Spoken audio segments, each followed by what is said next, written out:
But, what was I talking about earlier? Oh, the whole, you know, like, it's not like those games where you do, like, animation, it's not like where you're doing your attack animation and then they can still attack you anyway if you miss and you gotta complete the animation. This game's a lot more forgiving. I don't really play hard games anyway like that. I like forgiving games that let you fuck up and you're still good to go.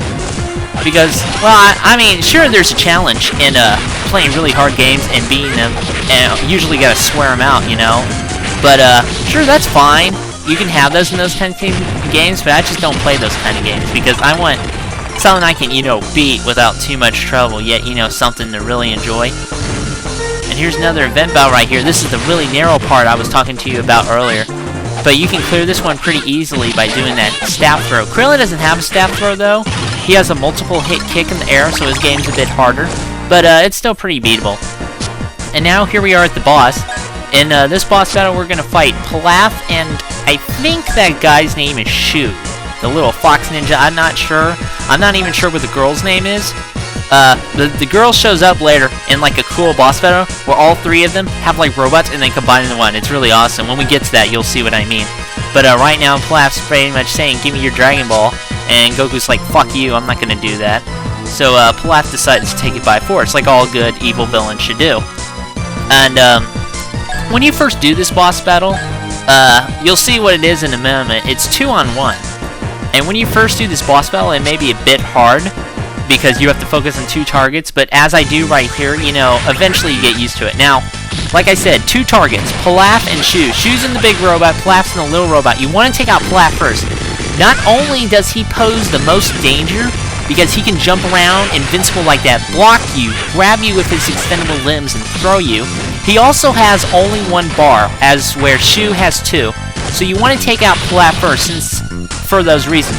So pretty much to take care of him really quickly and focus more on Shu, before Pilaf damages me too much, I'm going to use my warp attack and make sure he's not blocking while you try to fire that warp attack, otherwise you just wasted a whole bar.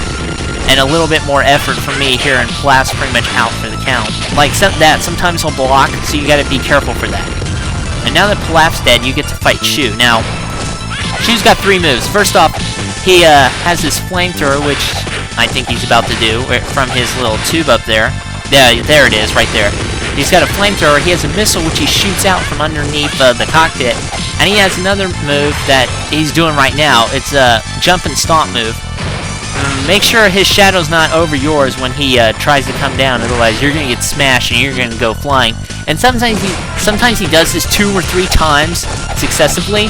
He doesn't do the missile attack here, and since I don't have like any energy bar left, I'm pretty much going to have to take him out with my staff. But again, it's not that hard since I took out Pilaf. Pilaf's the main problem in this fight. And when you approach this fight to begin with, you may have some trouble with the fact that there's 2 guys trying to whoop on you. But like I said, take out Pilaf, Shu's really easy.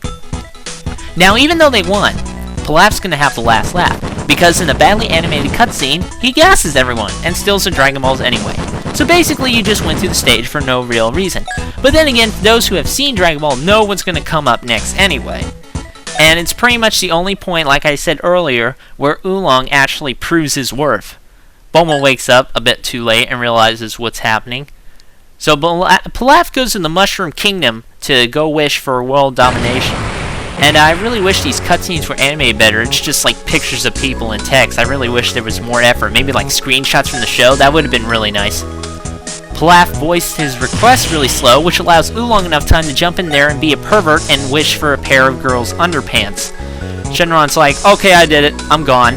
Pilaf's kind of devastated, and I'd be devastated too if my world domination wish was ruined by a perverted pig named Oolong.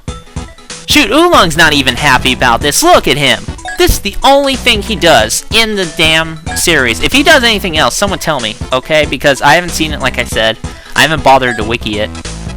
And at this point, the Dragon Balls are going to be stoned for a year, which gives Goku time to go over to Master Roshi's place to train, which is where he'll meet Krillin, and that's where we're going to be next time on Dragon Ball Advanced Adventure Playthrough. See you later.